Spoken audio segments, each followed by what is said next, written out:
Ayan guys, pagkagaling namin pangunguha ng kahoy, tukuhan dyan, ayan, after namin kumuha ng kahoy, bumaba na yung nanay, o yung naglililim ng manok. Ayan, nilagay na ngayon siya dyan sa ano. Ayan, kukunin na po guys yung mga sisiw. Ayan, ito. Ayan, okay, kukunin na ni manager. O baka sumiksok yung isa. Lalabas din yan pag anong kinalaunan. Ayan. Ayan, ilagay ito sa nanay niya. Okay.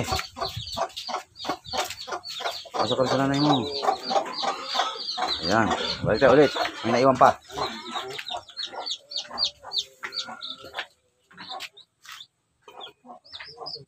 Walo daw ang tingin niya kanina, pero baka mo pagod lang yung pinsan ko kaya nag-hallucinate yung kanyang mata.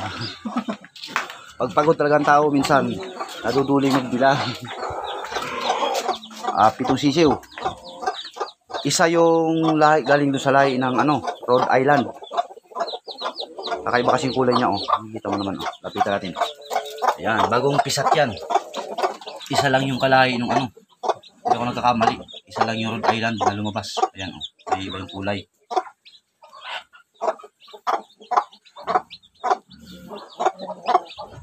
May lumabas pa rin. Lumabas pa rin kahit paano.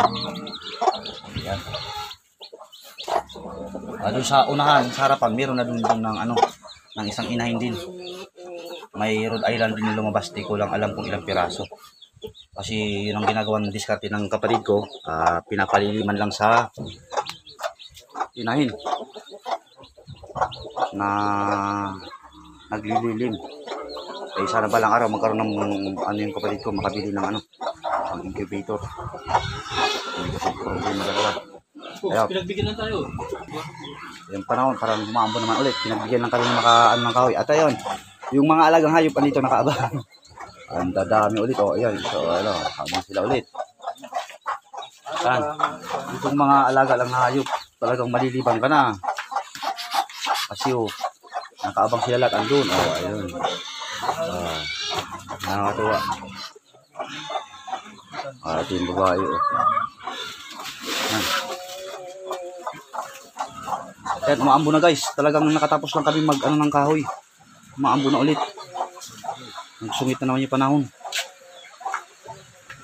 Hindi lang halata masyado sa cellphone ko. Malabo kasi. Maambo na naman. Kayo sinampay oh. Hindi matutuyo yan. Aarawan eh. Uulanan. Ganyan talaga ang buhay sa probinsya. Ayan guys. Umahaba na rin yung video ko. Nagsialisan yung mga manok. Yung pato lang ang nananatili. Kasi umuulan na nga. Ayan, kanya-kanya takbuhan ng mga manok. Kasi umuulan. Nakaulan kami ng pangangahoy.